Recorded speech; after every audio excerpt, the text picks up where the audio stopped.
Morning. I suppose it's a bit like carrying on from where we were last night. We're back at the bird's nest. There's a bird on top of the sign there. So we're going to take a look again at this bird's nest, see what we can see. And there's a bit of a close-up of it, so it does actually look like a bird's nest. Okay, we're getting a little bit closer now, so you get a bit better view of it. So there it is. Does actually look like a bird's nest, although we couldn't tell that last night. There she is. Okay, we're going to take a walk up now, so no doubt I'll be out of breath when I actually get up there. Christine's already made a start. Apparently between 2006 and 2015 a wooden tower stood here. Anyway, that's been replaced now, so let's go up and have a look. Okay, we're on the first platform. There's still another one to go, and that's what makes it look like a bird's nest. There's all the wood that's fastened around it, and this is the view from this height.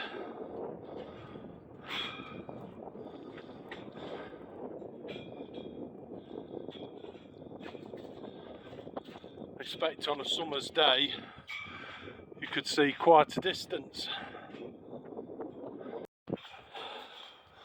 And this is the view from the top.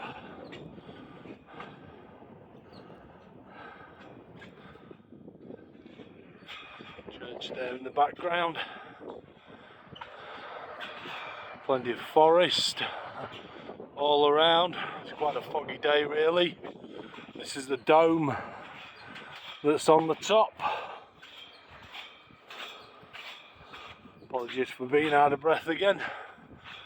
But there's the dome that's on the top.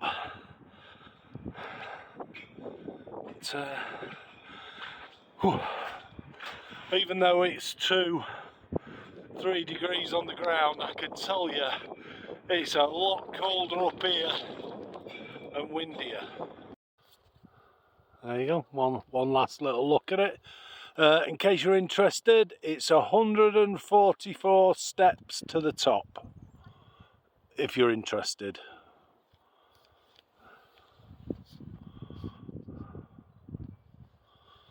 "25 metres high to the top one, 15 metres to the one below."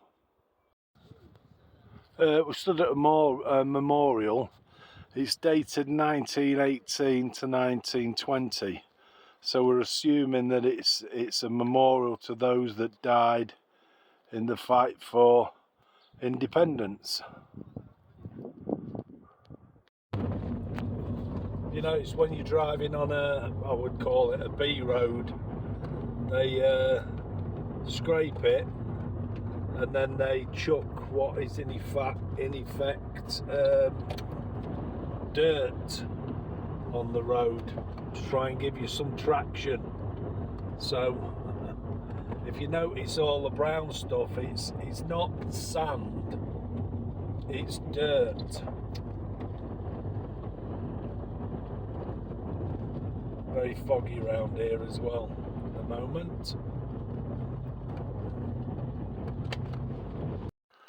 Okay, we're at yet another church. This is St Nicholas's Church. This one has a strange history. It was built in the 1800s. It was burnt down in the 1800s. They rebuilt it again the following year. It became to have a congregation of about 500, but we're miles from nowhere. There's a tiny village here, that's all, and just a few houses, so that's quite amazing. The congregation dropped off and it closed, became a warehouse for a while. Then it closed from being a warehouse and they did it up and it became a monastery. It closed from being a monastery because there were no monks. And now it's back just as a church. So we'll have a look and see if it's open. Yeah, it is as we suspected. It's closed, locked up. Don't think anybody's been in this church for quite a while. The only footprints leading up to it are Christine's and mine. So we'll make our way back to the car. We're back in Voru again. We're down near the lake. Christine wants to have a little bit of a walk over this footbridge and looking back across into Voru over there. So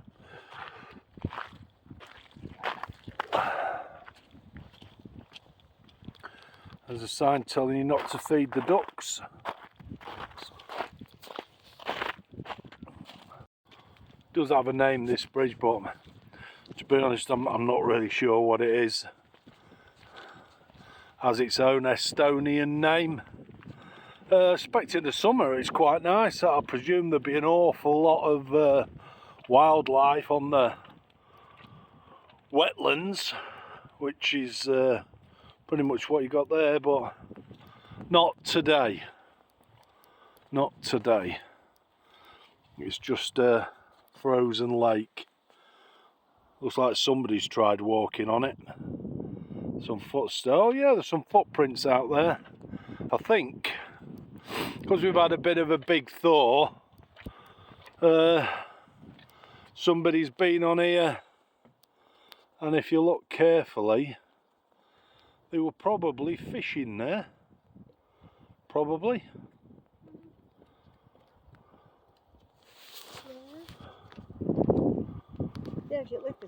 There's a view back across into Voru.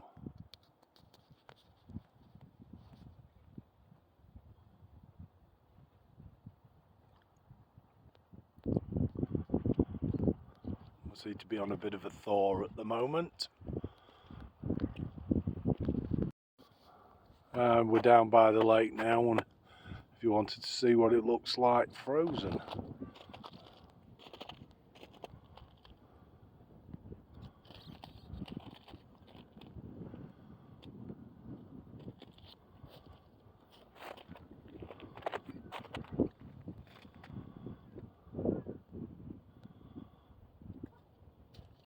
We're in Voru at the minute. We're not far from Casper and Anita's house. That building you're looking at there, that used to be the old KGB building for Voru.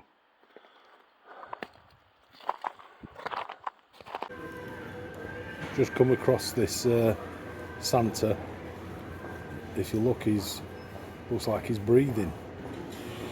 And I think that's his little helper there, look.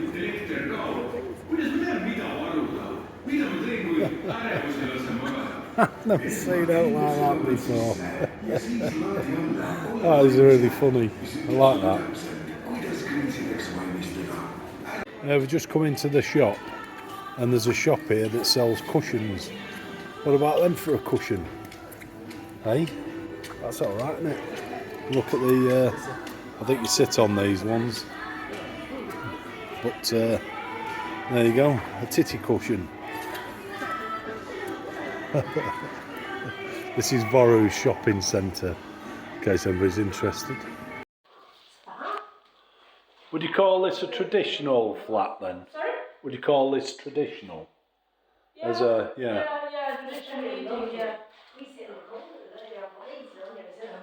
This is the flat. It's really, really nice. Just being done up. This is the heater. Along with in the bedroom. This